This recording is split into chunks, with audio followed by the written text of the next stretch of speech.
All right, we start tonight with President Trump shooting down wild liberal media speculation, as always, that he is going to fire the special counsel Robert Mueller and Rod Rosenstein. During the press conference, this is what the president had to say. We are hopefully coming to the end. It is a bad thing for our country, very, very bad thing for our country.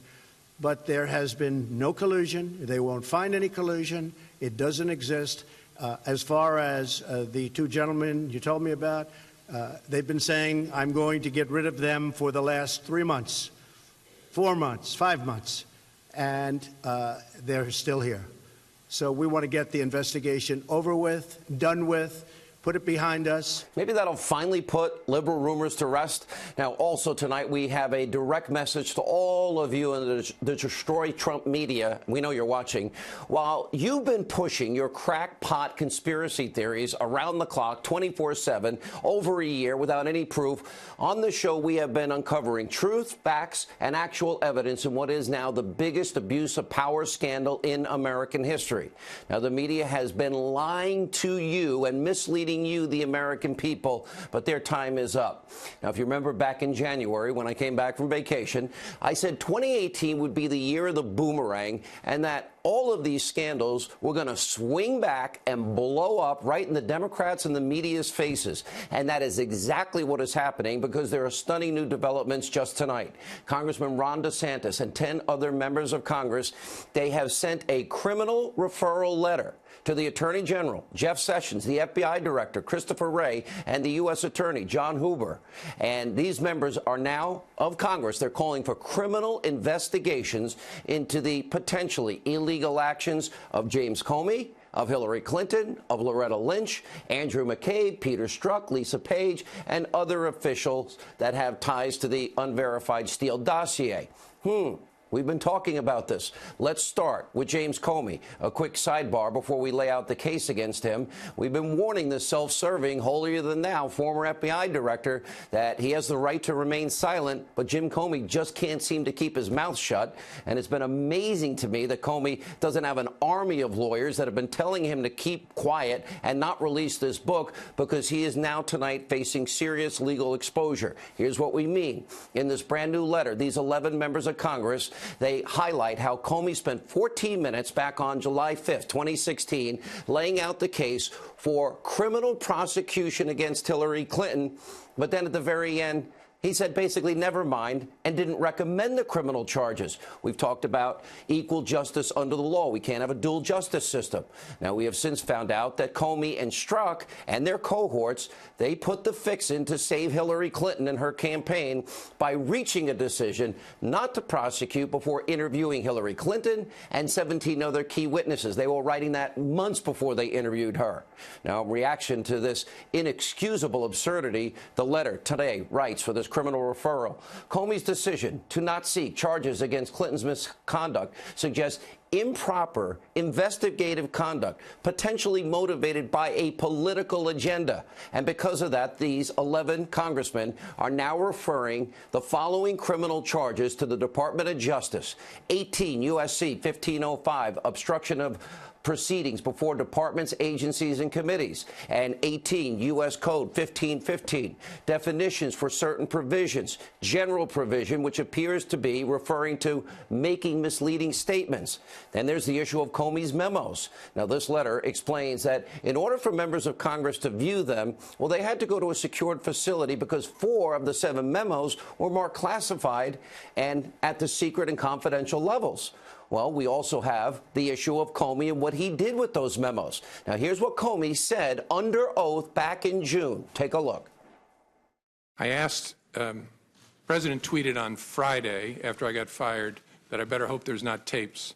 I woke up in the middle of the night on Monday night, because it didn't dawn on me originally, that there might be corroboration for our conversation. There might be a tape. And my judgment was I needed to get that out into the public square. And so I asked a friend of mine to share the content of the memo with a reporter. Didn't do it myself for a variety of reasons, but I asked him to because I thought that might prompt the appointment of a special counsel. Here's the thing. What James Comey just admitted to is leaking classified government information.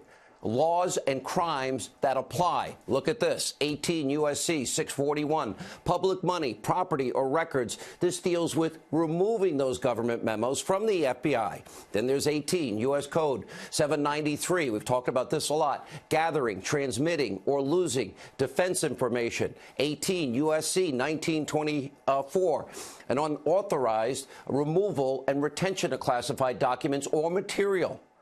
All of this spells massive legal trouble tonight for Jim Comey, but it's just the beginning of Comey's potential criminal misconduct. Now, Comey wrote the Clinton exoneration statement before the investigation. That means before interviewing Hillary and 17 other key witnesses. Well, that's not what Comey testified to under oath. We have the videotape. Take a look.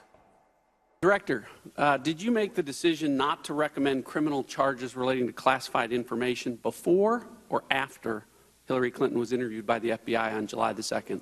After. But if colleagues of ours believe I am lying about when I made this decision, please urge them to contact me privately so we can have a conversation about this. All I can do is tell you again, the decision was made after that because I didn't know what was going to happen in that interview. She maybe lied during the interview in a way we could prove. Okay, but he wrote the exoneration in May. They interviewed her in July. Now, on top of Comey lying, these members of Congress also point out there appears to be, quote, material inconsistencies between Comey's congressional briefing on the FBI's relationship with dossier author Christopher Steele and DOJ documents that were provided to Congress afterwards. Now, here are the criminal charges that would apply in that case. 18 U.S.C. Code 1621, perjury, generally. 18 U.S.C. 1001. Now, instead of sitting down with the liberal media, the dream team of liberals, George Stephanopoulos, Steve Colbert, the ladies of The View, and others, Comey probably should be lawyering up. Now, this criminal referral letter today is also recommending criminal charges against Hillary Clinton and an investigation.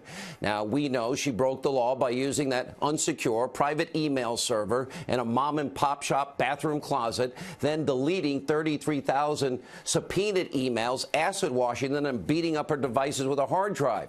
These lawmakers today are now demanding an investigation into Clinton for hiding payments to Fusion GPS from the Federal Elections Commission. Now, remember, the Clinton campaign and the DNC that Hillary controlled, they funneled over $12 million through a law firm, Perkins Coie, and then they paid Fusion GPS, which then fired a foreign national. Remember, foreign nationals aren't supposed to influence our election. Well, that's Christopher Steele. Christopher Steele then puts together a dossier full of Russian lies and propaganda that was never verified. Now, third in the congressional criminal referral letter is the former Attorney General Loretta Lynch. She has issues tonight. These members of Congress, they want the Department of Justice now to investigate allegations that Loretta Lynch threatened the Uranium One FBI informant with reprisal. Remember, he was on this show.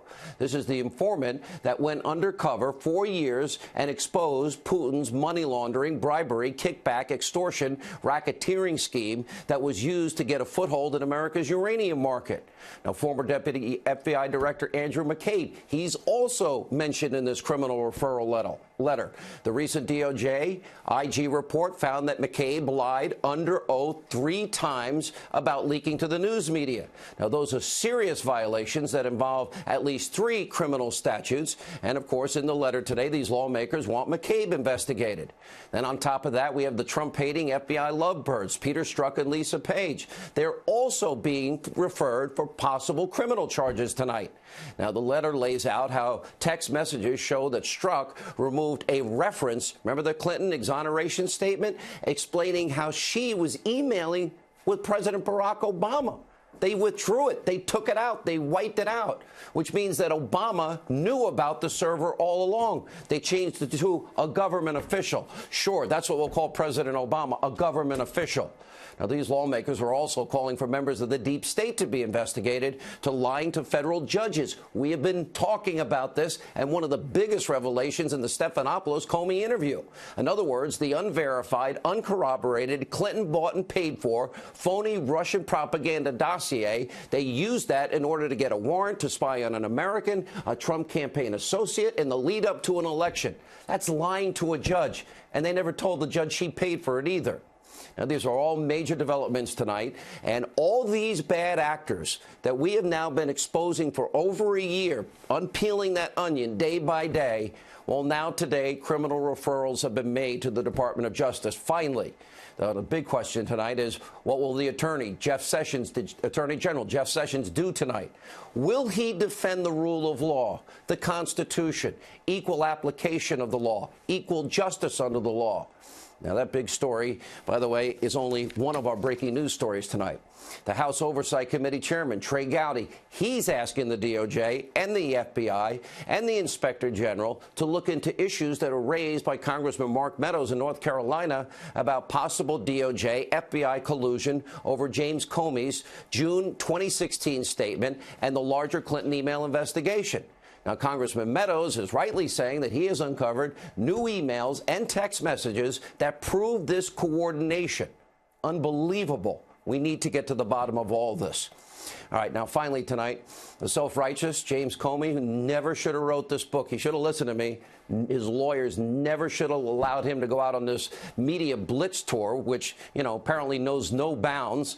So Comey sat down with late-night Trump hater Stephen Colbert. He had so many hard questions. It was unbelievable. I almost felt bad for him. Take a look. I know that when you were fired, you say in the book that when it was over, you flew back on a plane to the East Coast, drinking Pinot Noir out of a paper cup. So I thought maybe we could recreate that happy moment for you right now. If it felt like you were working for a mob boss, were you surprised that you got whacked? Because that's what they do. Are there things that you know about the Russian investigation that were happening before you were fired that we haven't learned yet as a public? Yes. Can you tell me what those are? No. No. He's tweeted at me probably 50 times.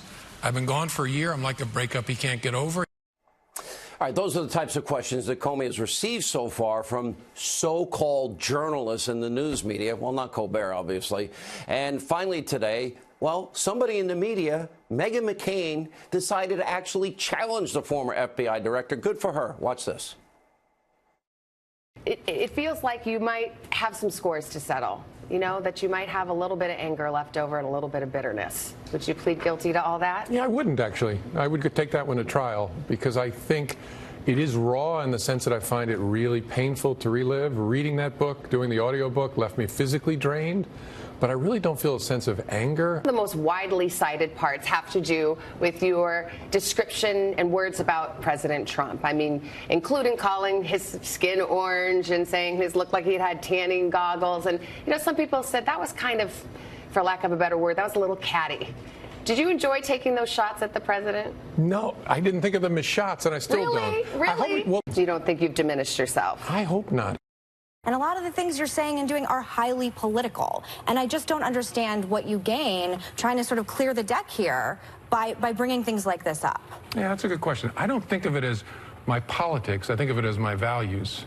I mean, what I missed... Your wife, and you talked about in George Stephanopoulos how she was at the Women's March and she was very sad on election night. Sure. And, but that's his wife. But why bring up politics now? No disrespect, but what your take on the current Republican Party is, I'm more interested in what you know about national security. Your interview this morning, I'm ego-driven in service to Trump's ego. It doesn't reflect values at all. I just don't understand why you're so you sound like a political commentator to me more than I don't mean to director. All right, great job, Savannah. Great job, Meghan McCain. Now, it's about time members of the media took the kid gloves off and asked some real tough questions. Like we've been saying, Mr. Comey, you want to sit down for a real interview? I'll give you 3 hours on my radio show, 575 stations, and a full hour here on the Fox News Channel. And finally tonight, James Comey, his BFF, Andrew McCabe, they appear to be headed for a really ugly breakup. Now, this comes after Comey confirmed today that he kicked off the investigation that led to McCabe being fired. McCabe is now firing back at Comey and saying that he disclosed to his former boss that he was leaking to the media. Now the question is, since McCabe could face criminal charges, is he going to flip? Will he cooperate against Comey?